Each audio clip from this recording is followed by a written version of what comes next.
और आपको बताऊं एक बहुत बड़ी खबर आ रही है, पाकिस्तान से दिल दहला देने वाली खबर है।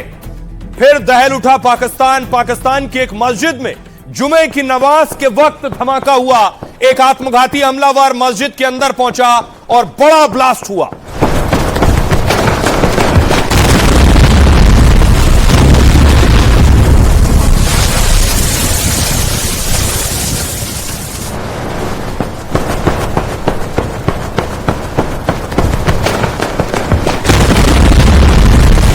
इसी तरह से पाकिस्तान में धमाका हुआ। शुक्रवार का दिन था, जुमे की नमाज थी। सैकड़ों के संख्या में लोग मस्जिद में नमाज पढ़ने के लिए पहुंचे थे। यह पाकिस्तान में शियाओं की मस्जिद है, इमामबाड़ा है, जहां खासी भीड़ थी शुक्रवार को। और आत्मघाती धमाके के बाद और देखिए ठीक इस तरह ऐसे धमाका हुआ है पाकिस्तान में। जोरदार धमाके से पाकिस्तान की राजधानी इस्लामाबाद दहल उठी। जुमे की नमाज के दौरान एक शिया मस्जिद में आत्मघाती हमला हुआ, यानी नमाज के वक्त एक सुसाइड बॉम्बर ने खुद को अंदर घुसकर उड़ा लिया। पाक में हुए आत्मघाती हमले में 69 लोगों की मौत की खबर है। मौत का आंकड़ा बढ़ सकता है। 170 लोग बुरी तरह से घायल हैं। मस्जिद पूरी तरह से तबाह हो गई है। ब्लास्ट के बाद पूरे इस्लामाबाद में इमरजेंसी लगा दी गई है और खबर है कि बारूद से लैस एक संदिग्ध मस्जिद में दाखिल हुआ। उसे गेट पर रोका गया तो उसने धमाके को खुद से उड़ा लिया। धमाका इतना भीषण था कि 5 किलोमीटर तक का इलाका कांप उठा। मस्जिद और उसके आसपास लाशों के ढेर लग गए। पूरे इलाके में दहशत और चीख पुकार मच गई। इस्लामाबाद के सभी अस्पताल घायलों से भरे हुए। जिस मस्जिद में धमाका हुआ वो पाकिस्तानी संसद से सोचिए सिर्फ 13 किलोमीटर दूर है। शहबाज शरीफ का घर यहां से 15 किलोमीटर दूर है और पाकिस्तान आर्मी का मुख्यालय 12 किलोमीटर दूर है। आत्मघाती हमलावर ने पाक की सुरक्षा की भी पोल खोल दी है। यह धमाका तब हुआ जब उज्बेकिस्तान के राष्ट्रपति पाकिस्तान आए। पाकिस्तान और उसकी एजेंसी हमलावर का पता नहीं कर पाई अब तक। बस ये अलर्ट जारी हुआ कि पाकिस्तान में और हमले हो सकते हैं, यानी पाकिस्तान में मस्जिद जैसे धमाके का खतरा भी और है। के इस अटैक में दर्जनों लाशें बिछ गईं। बीएलए का दावा है 280 पाकिस्तानी मारे गए हैं। लेकिन मैं आपको बताऊं, पाकिस्तान दुनिया का सबसे ज्यादा आतंकियों वाला मुल्क है। कैसे? देखिए, अलग अलग ऑर्गेनाइजेशन पाकिस्तान में है। पाक दुनिया का दूसरा सबसे बड़ा आतंक प्रभावित कह लीजिए या आतंक को पालने पोसने वाला कह दीजिए वो मुल्क है। पाक में टीटीपी के हमलों में 90% का इजाफा हो गया, यानी तहरीक तालिबान पाकिस्तान। टीटीपी ने साल भर में 500 हमले कर दिए इन पर। बलूच आर्मी भी पाक के लिए सरदर्द बन गया है। बीएलए के हमलों में 60% का इजाफा हो गया है। इस्लामिक स्टेट खुरासान भी पाकिस्तान को टारगेट कर रही है। खैबर पख्तूनख्वा, बलूचिस्तान सबसे ज्यादा प्रभावित इलाके हैं। पाक में 90% आतंकी हमले इन्हीं इलाकों में। इस्लामाबाद, रावलपिंडी में भी हमले होने लगे हैं अब तो। यह मस्जिद में धमाका इस्लामाबाद में हुआ है, यह बता रहा है। अब देखिए जरा, पाकिस्तान का सबसे ज्यादा आतंक से प्रभावित और जुल्म से प्रभावित इलाका है बलूचिस्तान का। यह आ गया नक्शा पाकिस्तान का। इसके 2 हिस्से कर दीजिए। एक हिस्सा पाकिस्तान है और दूसरा हिस्सा बलूचिस्तान है। जो लाल घेरे में आप देख रहे हैं ये बलूचिस्तान है।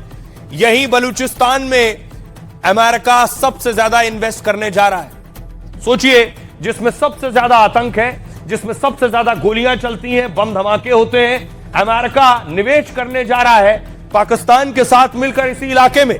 यह जो तस्वीर आपने देखी थी कि ट्रंप के साथ शहबाज और मुनीर की तस्वीरें, जो ट्रंप को रेयर अर्थ मटेरियल दिखा रहे हैं, बताया जा रहा है अमेरिका सोना निकालने जा रहा है इलाके से, बलूचिस्तान से, जहां रोज गोलियां चल रही हैं और धमाके हो रहे हैं। देखिए कैसे यह बलूचिस्तान का इलाका है और ट्रंप को बेच दिया है मुनीर और शहबाज ने। बलूचिस्तान में प्राकृतिक संसाधनों की भरमार है। यहां की जमीन में कई बहुमूल्य खनिज पदार्थ दबे हैं। साथ ही बलूचिस्तान में तेल के बड़े भंडार भी हैं। दुनिया में तांबे और सोने की सबसे ज्यादा मात्रा यही है और हाल में अमेरिका ने यहां अरबों डॉलर का निवेश कर दिया है। रेकोदिक जैसी माइनिंग परियोजनाओं में पैसे लगाए अमेरिका ने, जो दुनिया के सबसे बड़े तांबा और सोने के भंडारों में से एक है। रेकोदिक प्रोजेक्ट पाकिस्तान ईरान सीमा के पास मौजूद है। कुल 1.3 अरब डॉलर यानी 12,000 करोड़ रुपए का प्रोजेक्ट है और इसके तहत 2028 के अंत तक उत्पादन शुरू होने की उम्मीद है। बदले में पाक को करीब 6,000 करोड़ सस्ता लोन मिल सकता है और अमेरिका ने कई दूसरे प्रोजेक्ट में भी निवेश की शुरुआत कर दी है। दरअसल पिछले साल यूएस कंपनी और पाक के बीच समझौता हुआ जिसमें खनिज सेक्टर में सोचिए 58,000 करोड़ रुपए का अमेरिकी निवेश की बात है। पाकिस्तान दरअसल शहबाज शरीफ जिनसे पाकिस्तान नहीं संभल रहा, उन्हें चाहिए कश्मीर। और मरियम नवाज गटर के ढक्कनों पर बयान दे रही हैं और कह रही हैं 30 लाख रुपए देने होंगे जो गटर का ढक्कन चुराएगा। अगर 30 लाख होंगे तो गटर का ढक्कन क्यों चुराएगा? आइए खबरों में आगे बढ़ते हैं। घूसखोर पंडित पर योगी का हंटर। फिल्म घूसखोर पंडित को लेकर अलग अलग शहरों में बवाल हो रहा है कि इस फिल्म का प्रमोशन रोका जाए। अगली तस्वीर देखिए जरा, और अलग अलग शहरों में यह तस्वीर आप देख रहे हैं, ये प्रयागराज की तस्वीर है। प्रयागराज में ब्राह्मण समाज सड़कों पर उतरा और विरोध किया।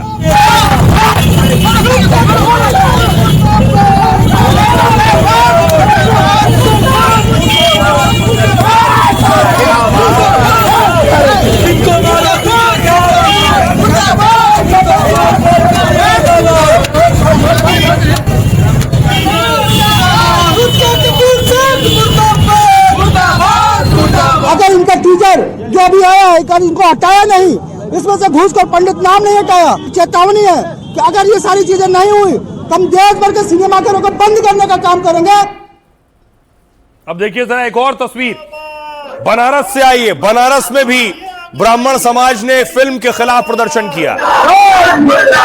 ये अंगड़ाई है, ब्राह्मणों का पान बंद करो। और ऐसा ही प्रदर्शन भोपाल में भी ब्राह्मणों ने किया है इस फिल्म के विरोध में। और न सिर्फ विरोध कर रहे हैं बल्कि फिल्म के खिलाफ कार्रवाई की मांग है। बोला है मनोज वाजपेयी, मनोज वाजपेयी, जय परशुराम,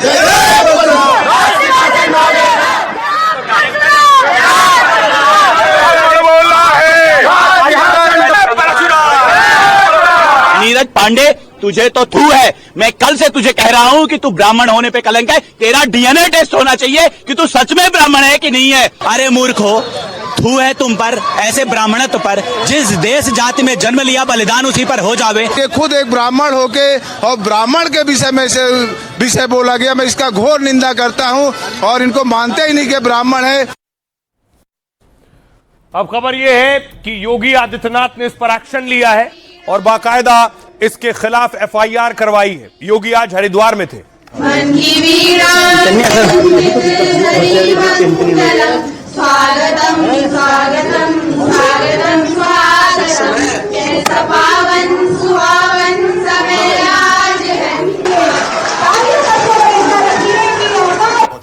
लड़की फेंक गया चलती गाड़ी से वहां। एक फिल्म और उसके नाम पर ऐसा बवाल मचा कि मोदी और योगी तक एक्शन में आ गए। मनोज वाजपेयी की जिस फिल्म घूसखोर पंडित पर शहर शहर भारी हंगामा और विरोध हो रहा है, फिल्म पर रोक और कड़े एक्शन की मांग हो रही थी, उस पर योगी ने एफआईआर करा दी और साफ पैगाम दे दिया कि ब्राह्मणों या जातियों का अपमान किसी कीमत पर बर्दाश्त नहीं किया जाएगा। हमने ये गाना गाया है, हमने ये सुना है, ये पढ़ा है। आपने ये नहीं सोचा कि हम ब्राह्मणत्व को हम जिंदा रखें। तो अगर पिक्चर आती है तो उसका हम नीरज पांडे का और मनोज वाजपेयी का मुंह काला करेंगे और पिक्चर को तो हॉल में लगने नहीं देंगे। पूरे प्रदेश के, पूरे भारतवर्ष के ब्राह्मणों को एक साथ मिलकर बड़े से बड़ा आंदोलन करना चाहिए। और ऐसे बॉलीवुड में जो एक्टर है मनोज वाजपेयी, और नाम के लिए पीछे तो ब्राह्मण लगा हुआ है, लेकिन ब्राह्मण नहीं, वो सबसे बड़ा राक्षस है। क्या कुछ कह रहे हैं संत? अगर यही नाम अगर घूसखोर मुल्ला होता, घूसखोर दलित होता, घूसखोर ओबीसी होता, घूसखोर ईसाई होता, तभी पूरे देश में न जाने कितनी मार काट हो गई होती। मैं शासन प्रशासन से इतना आग्रह कर रहा हूं कि इसका टीजर लॉन्च होने से पूरे देश में आक्रोश है और इसको सख्ती से इस फिल्म को रोका जाए। बहुत ही दुर्भाग्यपूर्ण है। आखिर घूसखोर पंडित या पोंगा पंडित या हवस के पुजारी आखिर हिंदू से या ब्राह्मण से संबंधित ही क्यों बनाते हैं? कहीं न कहीं एक साजिश है, एक नैरेटिव सेट किया जाता है। बड़ा दुर्भाग्यपूर्ण है कि इस देश में ही, इस देशवासियों का ही अपमान किया जा रहा है जाति के नाम पे। इसको तो ब्राह्मण समाज से उसके चरणों में नाक रगड़ करके माफी मांगना चाहिए और माफी जब तक नहीं मांगा जाएगा ऐसे लोगों को बहिष्कृत कर देना चाहिए। अंतर्राष्ट्रीय षड्यंत्र के तहत ये देश में अंतर्गृह युद्ध कराना चाहता, दंगा कराना चाहता। सरकार और शासन से मेरा आग्रह है और देश के पूरे हिंदू समाज से आग्रह है, कभी एक जाति के नाम पर वेब सीरीज बनने पर हंसना नहीं है, उसका पुरजोर विरोध हो। ये हमें जानवर बनाना चाहते हैं। केवल एफआईआर करने से काम नहीं चलेगा। जब तक उनके जितने भी टीम हैं डायरेक्टर हैं, जो भी उनके अंदर जो भी टीम है, सभी लोग आ करके हमारे संतों से जब तक वो लोग क्षमा याचना नहीं मांगेंगे, माफी नहीं मांगेंगे, तो इससे काम चलने वाला नहीं है। उत्तर प्रदेश के अंदर आप देख सकते हैं, जब विरासत को कोसा जाता था, अपमानित किया जाता था, लांछित किया जाता था, जब राम भक्त अपमानित होता था, तो अपमान राम भक्त का नहीं होता था, भारत की विरासत का होता था, भारत के आध्यात्मिक मूल्यों का होता था। परिणाम क्या था? उत्तर प्रदेश अराजकता का अड्डा बन गया था, लूट का अड्डा बन गया था, दंगों के आग में झुलसता था, गुंडागर्दी चरम पर, न बेटी सुरक्षित थी, न व्यापारी सुरक्षित था। विरासत का सम्मान हुआ, बेटी भी सुरक्षित हो गई, व्यापारी भी सुरक्षित हो गया। सियासतदान क्या कह रहे हैं? फिल्मी दुनिया के लोग भारत की संस्कृति को और खासकर ब्राह्मण समाज को टारगेट कर रहे हैं, बहुत ही निंदनीय है। इस प्रकार के जो चलचित्र हैं वो समाज में प्रदर्शित नहीं होने चाहिए, इसकी मैं घोर निंदा करता हूं। इस प्रकार के चरित्र को वर्णन करना, इस प्रकार के शब्दों का प्रयोग करना किसी ऐसे समाज के लिए जिसने देश और समाज के लिए सर्वस्व न्यौछावर करने का काम किया। ये केवल दिखावटी है। अभी आप देखिएगा ये सारे जगह ये फिल्म चलेगी और जानबूझकर ये पूरी तरीके से केवल दिखावटी इन्होंने FIR कराने का काम किया है। प्रभाव तरीके से अगर करना है तो पूरी तरीके से उस फिल्म को प्रतिबंधित करिए, बैन करिए। फिल्म प्रोड्यूसर को चाहिए कि कोई ऐसा नाम ना दें जिससे किसी को आहत। कभी पंडित पागल हो गया, कभी घूसखोर पंडित, ये सारी बातें जो हो रही है, सिर्फ मैं पंडितों की बात नहीं कर रहा हूँ, किसी राजपूत के बारे में, किसी दलित के बारे में, किसी के बारे में जाति के आधार पे कोई ऐसी बात नहीं कही जानी चाहिए। इसको मैं पूरी तरीके से कंडेम करता हूँ। ब्राह्मणों को टारगेट करना ये कुछ लोगों की आदत लग गई है, लत लग गई है। बड़ा अन्याय है कि ब्राह्मण समाज और पंडित समाज को घुसखोर कह के बदनाम किया जाए, ये कहीं से भी स्वीकार नहीं है। और आइए खबरों में आगे बढ़ते हैं। आज की एक और दर्दनाक खबर है। पिछले दिनों नोएडा से खबर आई जिसने पूरे देश को झकझोर दिया। ऐसी ही खबर दिल्ली से आई। नोएडा के बाद दिल्ली में मौत का गड्ढा। अगर आप गाड़ी चलाते हैं तो सावधानी से गाड़ी चलाएं, ये खबर आपके लिए भी। ये तस्वीर आपको याद होगी जब युवराज गाड़ी समेत, अपनी कार समेत नोएडा में गड्ढे में गिर गए और उनकी मौत हो गई। इंजीनियर युवराज की मौत हुई थी और पूरा देश सवाल पूछ रहा था इस मौत का जिम्मेदार कौन है। अभी ज्यादा दिन नहीं हुए ऐसी ही घटना देश की राजधानी दिल्ली में हो गई है। अगली तस्वीर देखिए। एक युवक बाइक से जा रहा था, आगे गड्ढा था उसे नहीं पता और बाइक समेत सीधे नीचे।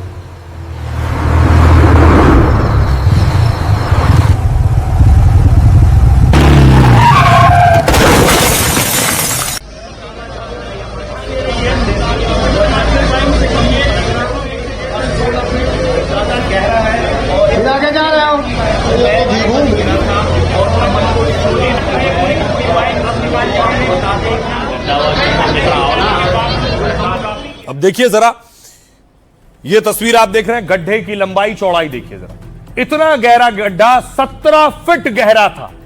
17 फीट गहरा गड्ढा जिसमें कमल बाइक के साथ गिरे। लगभग ये 15 फीट चौड़ा था। ये इतना गहरा गड्ढा देश की राजधानी दिल्ली के बीच शहर।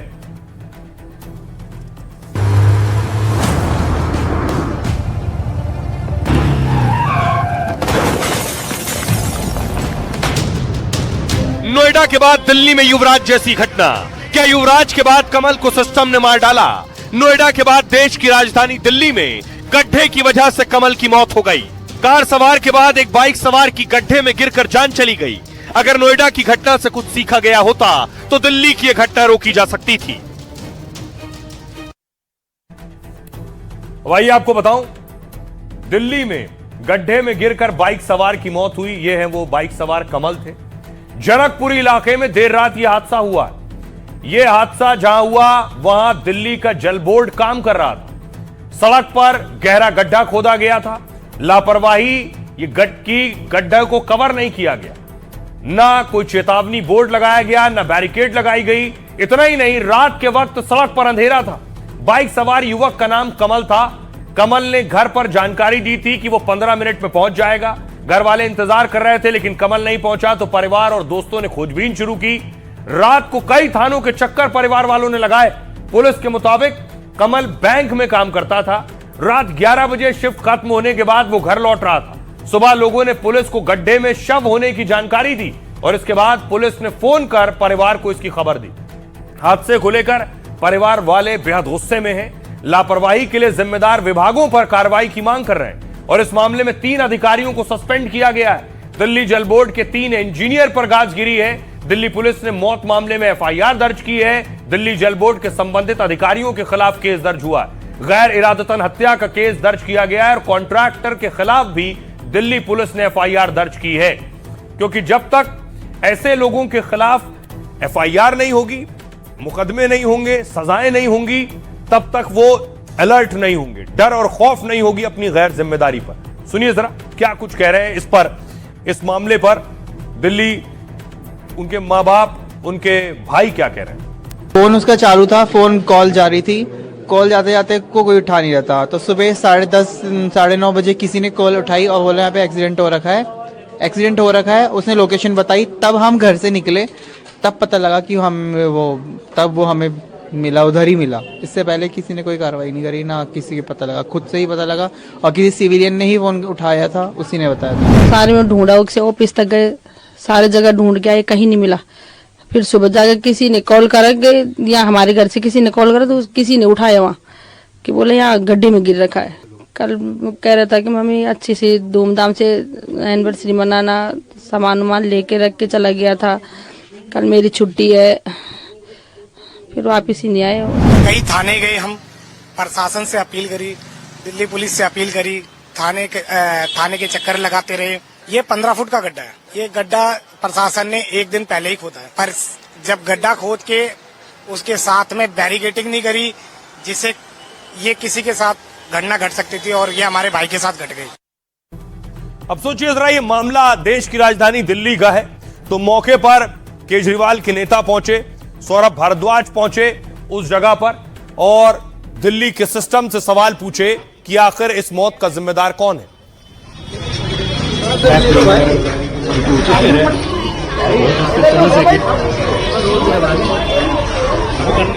उसके बाद मंत्री प्रवेश वर्मा पहुंचे तो वहां कुछ लोगों ने नारेबाजी करनी शुरू कर दी इस हादसे के बाद।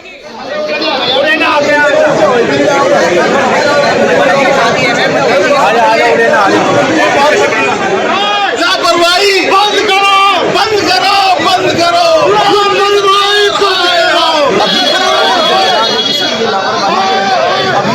बाहर आ जाओ, बाहर आ जाओ, पुरुषोत्तम जी बाहर आ जाओ।